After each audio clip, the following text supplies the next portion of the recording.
The Rover Coulter was an electric scooter that I think should have gotten a lot more attention.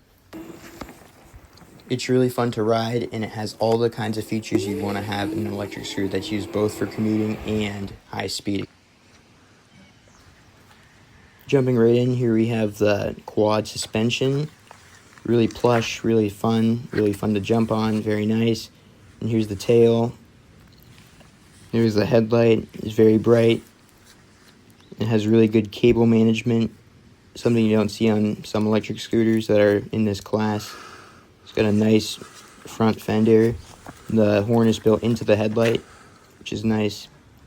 Just a really good looking scooter, really good quality. Then the EY3 display, classic for mini motors.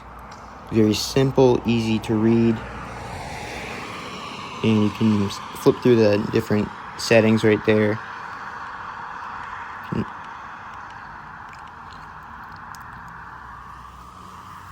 It's got a nice headlight button.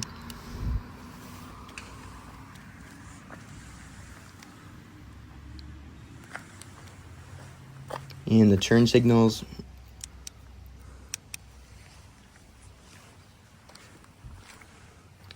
And if you push the other one at the same time, it's hazard lights. It's got a nice loud horn.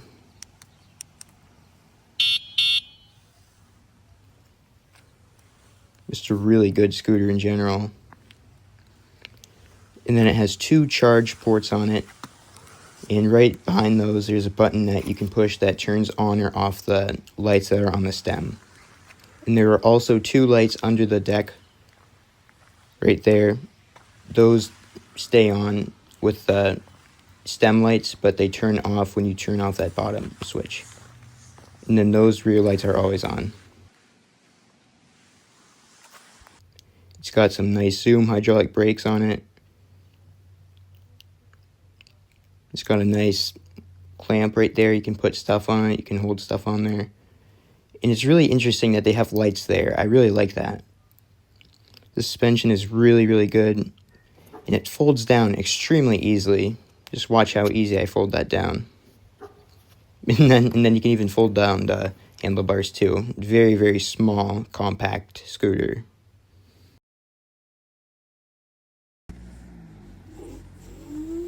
During my top speed test, I hit 42 miles per hour in one direction and 45 in the other.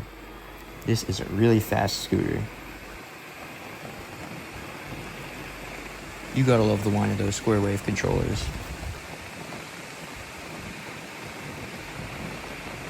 It's also extremely stable, and there's no need for a steering damper even though it goes about 45 miles per hour.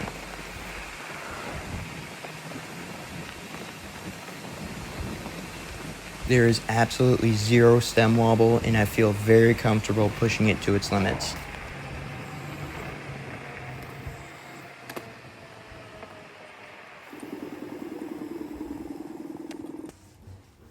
Going the other direction, I went even faster. I hit 45 miles per hour on the display. Now I actually changed the display settings from 10 to 9.8, and that's the tire size. Because the display does read a little bit fast. Like if you're going 45, it might say you're going like 50. So I changed it to make it accurate. And it's just a really fast scooter in general. Like really fast acceleration. Really quick acceleration is crazy. Like it wants to leave without you. It's so crazy. And during these speed tests, I was crouching down. And I hit 45 like really quickly, like in probably less than 15 seconds. And I did a hill climb test. I climbed this hill. It destroyed it. It's very powerful, 4,000 watts. Just a really fun scooter. It has like all the features you could ask for under $1,000. During my range test, I covered 18 plus miles. And I had the scooter tuned up all the way except for the battery. So that means that the battery was on saving mode. And the scooter was at 37% when I was done, and I knew that it could definitely get another 5-10 miles out of it if I wanted to. And the scooter does really good off-road too. It doesn't have off-road tires, so it will be a little bit slippery. I was sliding in this mud a little bit. You shouldn't really be taking it in the mud to begin with. I was just having fun. Overall, it did extremely well. I was really proud of it. Now I'm going to talk about some things I like and dislike about this scooter. On the deck, I like it how they put grip tape. It's really good for your feet to stay still, not slide around. And this is a pretty big deck. And this kicktail right here, this is really good. Most scooters don't really have big ones, but this one is really good. And the angle of it is good. It's at like a 45-degree angle. That's really good, because some are too steep. Some of them are like that, and you can't really use them, and some are too gradual. You can't really use them. These grips are really good. They're locked in. You can't move them. They're really comfortable too. I haven't had any issues doing long rides. The cable management is extremely good. This is the best I've seen on an electric scooter. It's really good, really nice how it's wrapped like this, because many scooter companies don't know how to do it. And this suspension is really good. I really like it. It's really plush. It's where the underglow holograph is. And this folding mechanism is really easy to use. You just pull this up and then pull this out. And then there are these two buttons right here, one on each side. And you just push them in, and then you fold it down. And then you can latch it onto the tail. It's one of the best kinds of suspension I think you could put on a scooter. This is really nice that they have provided one of these little clamp things so you can put like groceries. I really like the simplicity of these two buttons right here, Eco Turbo, Single Dual, and this console is equally as easy to use. Hard riding, so I don't really like that. Adds weight. I think that there could just be a stronger diagonal piece that comes like this instead of having this. It's not really a problem, it's just kind of my opinion on it.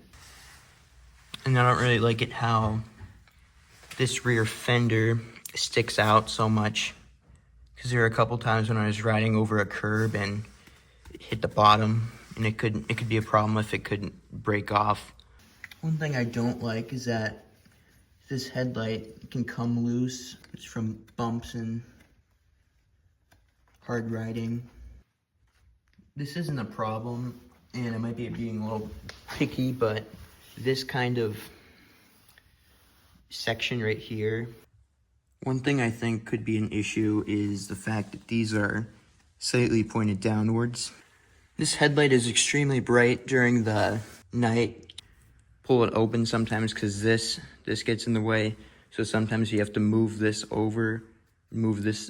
console over in order to pull this out. I do think it could be a little bit brighter, because I found myself not riding over 30 miles per hour for safety reasons. I did have an issue with the rear motor. One of the bolts had come loose, and I had to put Loctite in it to get it to stay, and now it's fine. There was a noise problem with it, and then the problem went away, and Mini Motors was really helpful diagnosing and helping me figure out where the problem was coming from. If you get any like dirt or mud or anything here, it could be a problem. So I think they could have put them right there. I think that'd be a better spot. I do think this charger provided could be a little bit more powerful, because it's only 1.7 amps. And this is a 23.4 amp hour battery. So that's like 13 hours of charging. They could have put maybe a 2 or 3 amp charger. When the scooter lights are turned on, there are also these two bottom lights, and you can turn the lights off, but then those lights disappear. I think that those lights should always stay on. Bag on there. And this slider piece right here, I usually have a hard time on the right one. This one's fine, I can do this one easily. This one's a problem. It's hard to pull it open sometimes because this gets in the way. So sometimes you have to move this console over in order to pull this out.